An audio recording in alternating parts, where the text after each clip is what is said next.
Hoje vou falar sobre o magnésio. O magnésio é um mineral muito importante para o nosso corpo. Ele participa de diversas reações químicas em vários órgãos, em todo o nosso corpo. Ele acaba influenciando bastante no nosso sistema ósseo, muscular, cardíaco, cerebral, intestinal. Então, a alteração nos níveis de magnésio podem representar diversas situações clínicas na nossa saúde. Existe sim uma questão que o nosso corpo ele tenta poupar que a gente perca magnésio. Então, geralmente, a falta de magnésio é muito rara, porque o nosso rim consegue fazer com que haja um ajuste da quantidade de magnésio na nossa circulação. 60% do nosso magnésio é armazenado nos ossos, por isso que o magnésio também tem um papel importante na nossa massa óssea.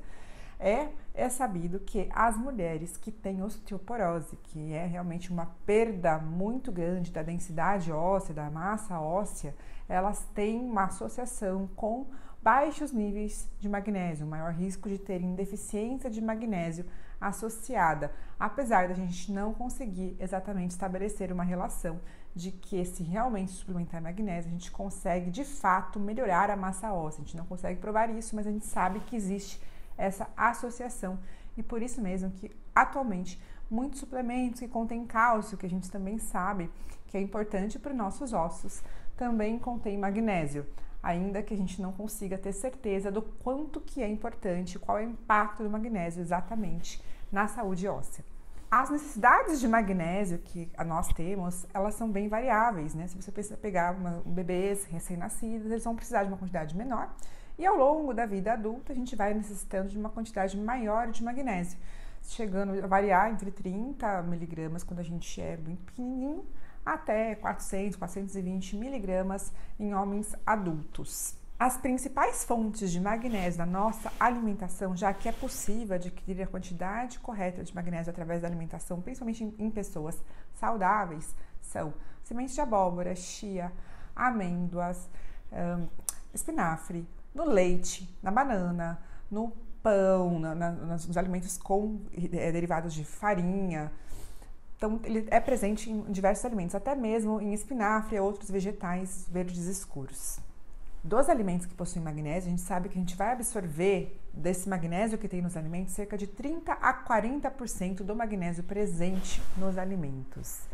Se a gente pensar na deficiência de magnésio, quais seriam os sintomas? São sintomas geralmente inespecíficos, né? Como, por exemplo, fraqueza, lentidão de pensamento, um desânimo, náuseas, pode dar até espasmos musculares.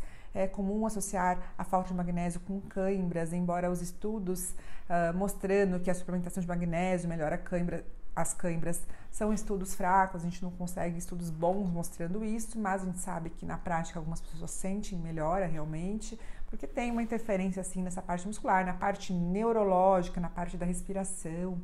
O magnésio acaba tendo um papel aí importante e isso vai resultar, se tiver uma falta, a gente sentir esses sintomas sistêmicos, né? Esse mal-estar geral. E uma das coisas que a gente tem que pensar é qual seria o grupos de riscos de apresentarem deficiência de magnésio. É mais comum a deficiência em pessoas idosas, porque com a idade a gente começa a perder nossa eficiência de controlar a quantidade de magnésio dentro do corpo, a absorção começa a ficar reduzida. É frequente também em pacientes com diabetes tipo 2. A gente vê muito essa associação do nível de magnésio e o controle do diabetes. Existe uma associação, existem até alguns estudos mostrando que a deficiência de magnésio ela pode ser um fator também que contribui para a piora do diabetes e talvez a suplementação em pacientes com deficiências de magnésio e que tenham diabetes tipo 2 poderia ter um benefício no melhor controle glicêmico, embora o impacto que isso realmente ocorre ainda, não existe estudos suficientes para mostrar qual o real impacto disso em larga escala e qual a quantidade ideal para se suplementar nessa situação. Também grupos que tenham problemas de absorção, que logicamente, né, uma das grandes causas de deficiências de nutrientes no nosso corpo são problemas gastrointestinais, principalmente intestinais, pessoas que tenham feito alguma cirurgia gastrointestinal, seja cirurgia bariátrica ou cirurgias por alguma outra patologia, mesmo câncer ou outras patologias benignas, que tenha tido remover um pedaço, por exemplo, do seu intestino, ou que tenham doenças inflamatórias intestinais, doenças que atrapalham a absorção correta dos nutrientes, pessoas que têm um quadro de diarreia crônica, situações que fazem com que a gente perca esse magnésio ou não consiga absorver corretamente. Isso faz com que haja um maior risco de deficiência.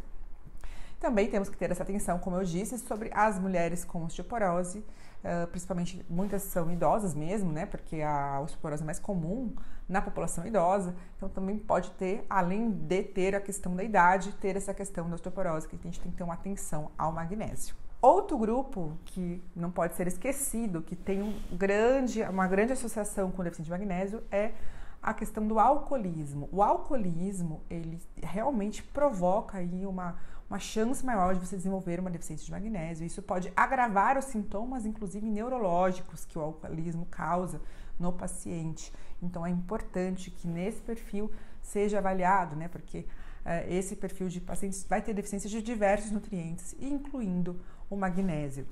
Há também uma outra situação que a gente tem que prestar atenção, são em medicamentos que acabam ajudando a reduzir o magnésio, como alguns tipos de diuréticos.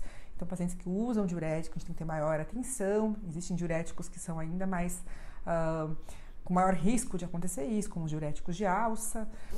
Também em pessoas que utilizam protetores gástricos, né, como, por exemplo, o omeprazol, pantoprazol, esses prazóis, né, esomeprazol, porque esses protetores, um uso prolongado desses protetores, não é assim o uso esporádico, uso por 1, 2 meses, assim, mais de um ano, parece sim prejudicar também que haja essa absorção correta do magnésio, assim como alguns tipos de antibióticos específicos também podem causar isso, principalmente se você utilizar com bastante frequência esses medicamentos.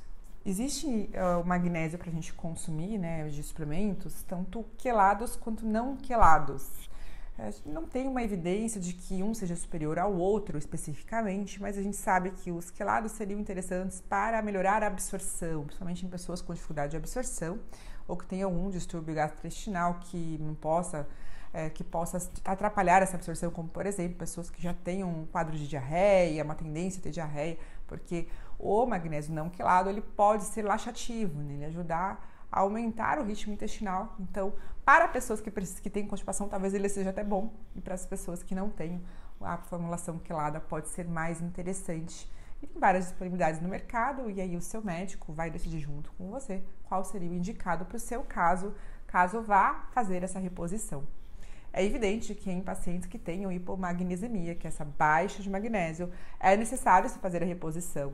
Agora, em pacientes que não têm, a gente vai ter que avaliar o custo-benefício de se fazer isso, se realmente é necessário, se o paciente quer realmente fazer a suplementação, quais são os sintomas que eles têm e avaliar também se vai haver melhora desses sintomas. Existe o uso do magnésio para, por exemplo, distúrbios neurológicos, até, por exemplo, insônia, embora as evidências não sejam tão fortes assim, mas pode ser considerado em alguns casos. Em casos de dor também existem alguns estudos com a parte de fibromialgia. Ele tem um emprego em diversas áreas, nessa parte articular. Tem estudos também na questão que eu falei do diabetes tipo 2, no diabetes gestacional, que poderia, então, é um grupo que a gente tem que ter um pouco mais de atenção, essa questão dos pacientes com perda de massa óssea. Esse perfil que eu falei também, que tem algum distúrbio gastrointestinal, é claro, a gente tem que ter mais atenção também nesse público para decidir se vale a pena ou não suplementar. E, claro, como eu disse, em pacientes que tenham realmente uma baixa de magnésio, estão com sintomas, a gente vai suplementar realmente o magnésio. A única coisa que a gente tem que ter em mente é que a suplementação que está muito na moda hoje em dia, ela não faz o milagre que a gente espera. Então, sempre a gente tem que avaliar se está fazendo bem, se não está tendo nenhum efeito colateral. É muito raro ter um excesso de magnésio no nosso organismo, mas ele pode causar sintomas também inespecíficos e até sintomas graves no caso de um excesso extremo de magnésio, que pode até levar a uma parada cardíaca. É raro acontecer isso em pessoas saudáveis, porque o rim tenta ajustar, mas se você consumir absurdamente, isso poderia acontecer no longo prazo, um quadro de complicação mais severa. Por isso, de qualquer forma, sempre consulte seu médico para que você tenha maior segurança em qualquer tipo de suplementação. Até o próximo vídeo.